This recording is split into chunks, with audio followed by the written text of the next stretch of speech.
because obviously I like how the conversation's going because now we're coming more into the present day. But obviously during those 3 years, a lot was kind of happening. One thing I noticed from obviously having seen the brand and doing my research and all of that was there was a few motifs that kind of ran through it.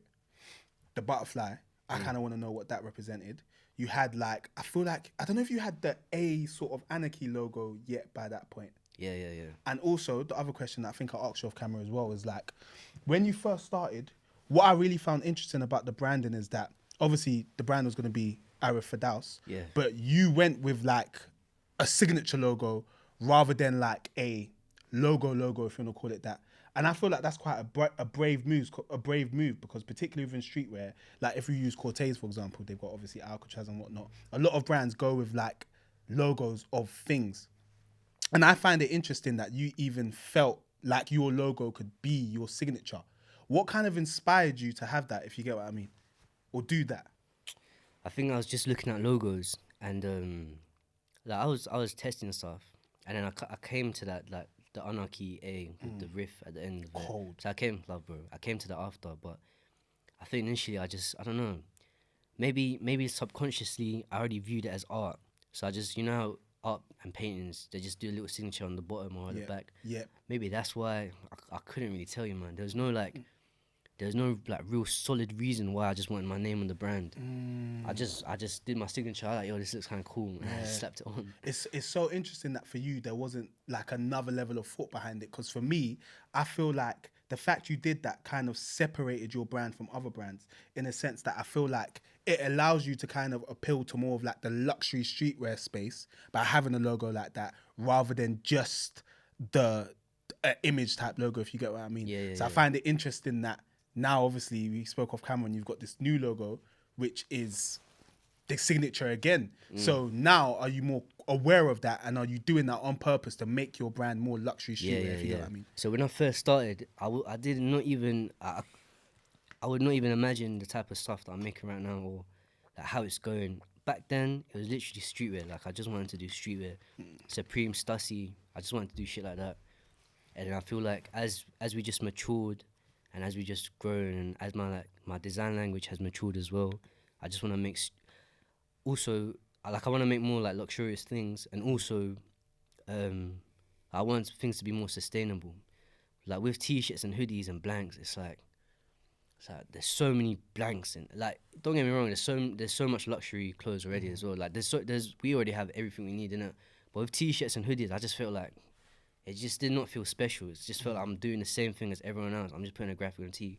Nothing wrong with that at all. But for me, I just didn't find any like fulfillment, or satisfaction in it. I just felt like I'm just doing the same thing. I'm just trying to make money, and that's dead. I want to push my message, but in a way that's not necessarily been done before, but in a way that's unique or rare, or you can't really find everywhere. Do you know what I'm saying? So that's why like the things we're making now, you literally cannot find that anywhere else. Or if you can, you're finding it for like 4 times the price.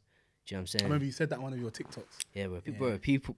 That's alright, man. I mean, let me calm down. He's gonna go into some people. Fam, people like with luxury price, with luxury pieces. Yeah, it's like I don't think people know how much things cost to make, and I don't think people know how much other brands sell, other than like their streetwear brands, which is fine. But this the thing. Like we're trying to do a luxury thing, and we're trying to make it as affordable as possible for now. And the reason why. The reason why it seems like we move quite slowly throughout the year, while we only have a couple drops, we literally have like a handful of drops throughout the year, is because things cost so much to make, and we want to make sure that the quality is brazy. Like no one can ever chat to me about quality. No one can, just separately as well, no one can ever chat to me about customer service. We just want to make sure everything is just patterned, everything is just like the highest standard it can be with the capacity that we're at. Do you know what I'm saying? What was I talking about? Mate, you're just going in because we mentioned... I can't remember. To be fair, neither can I, but I had a question though. I have a question. I was talking and I was like, wait, what am I talking about? Bro, there were some gems in there. I'm going to clip that up, bro. You watch. Cool. But what I find interesting about what you're saying is that you're basically showing us that you got to a point where you wanted to design more. Yeah. And differently, yeah? What I find most interesting about that is the fact that you believed you could do that. because you never studied fashion. And I think one thing that a lot of designers go through is that imposter syndrome, where it's like, yeah, I haven't gone to fashion school, I ain't gone CSM, I've just put logos on stuff. Like, I don't necessarily think that I can design a dress, for example. So what made you get to the point where you believed you could do that? That imposter syndrome, what you've just said or described, bro, like that's been me up until like maybe this year. So even like Lover's Kiss and them crazy pieces, we've been dropping since like 2021. So even then, like when people would introduce me to other people, oh, this Arif, he's a designer. I'm like, I don't know about that. I don't know what it is. It's so real. But then after, I think it comes with like, I don't know, man. I don't know if it's being humble or if it's, I don't know what it is. But when it came to this year, I looked back and I was like, I'm actually doing this shit. So I am a designer and I got to put that stamp on. You feel me? I got to believe in it myself. People believe in it. Why shouldn't I believe in it? Yeah. Feel me? It's a good thing. So is Chad one of the people that made Bro, you realize that? That's the reason. He's the reason why I started making clothes like this, because he said, bro, make the stuff you want to make. I know you could do more than this. These are like, you're just putting logos and stuff, which is still calm. But it's like, bro, I know you want to do more. Like, I see the vision. Like, run it up, man. Like, what are you afraid of? I was like, oh, like talking to suppliers, like shit is intimidating, it's daunting. You know what I'm saying? Especially overseas people, it's like, it's just scary, innit? It's fear of the unknown. You don't know what you're getting yourself into. You don't know how much stuff costs. You just assume it costs bears. When you get into it, like, raw, like this is actually affordable. You make the sales, and you're like, raw, like we're actually making good money now. Now I can make more stuff.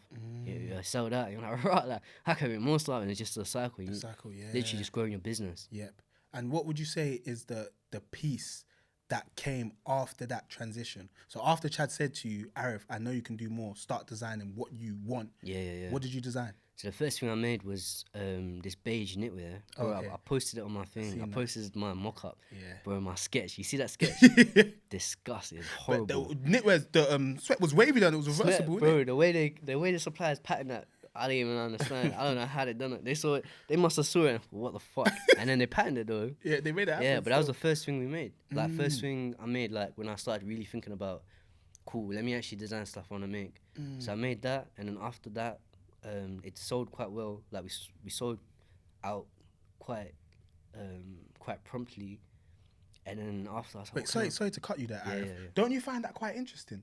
Because were you expecting that? No. Yeah, that's so why? Because the reason I stuck on that point is because when we were speaking to Kobe last week, we were talking about the difficulty designers have in having to make money, but also wanting to innovate with their designs. Because when we were speaking to Kobe was obviously talking about the asymmetric fleece he had, which was different to other things that he had done before. And that doesn't sell as well, but it's good for building that brand perception and people seeing you as a designer. So why do you think that knitwear piece actually sold well?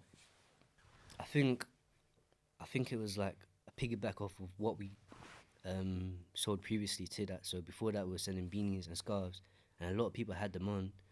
And I think when we dropped the sweaters, I think they were reasonably priced, or like £60, which margins was shit. But that's the first jump we've ever sold. Even £60 to me was like, raw. People are buying £60 worth of. Even us just charging £60, I was like, raw, like that's a lot, man. Do you know what I mean? How are we gonna sell this? Chad was like, nah, bro, this is a £60 jumper.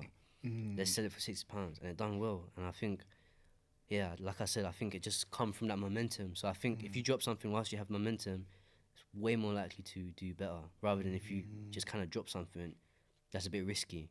Then it's like, it's hard to, I don't know, it's a bit harder to sell. So the accessories almost built up to that inadvertently, because obviously you didn't know you was going to release the knitwear at this point. That's really interesting. So continuing on the pieces that kind of represent this transition, the one that stands out to me the most is obviously the Lover's Kiss. Yeah. Bro, that sweater is incredible. Thank you for watching another episode of Where's My Podcast. If you ever want to take in future episodes on the go, you can find us on Spotify and Apple Podcasts.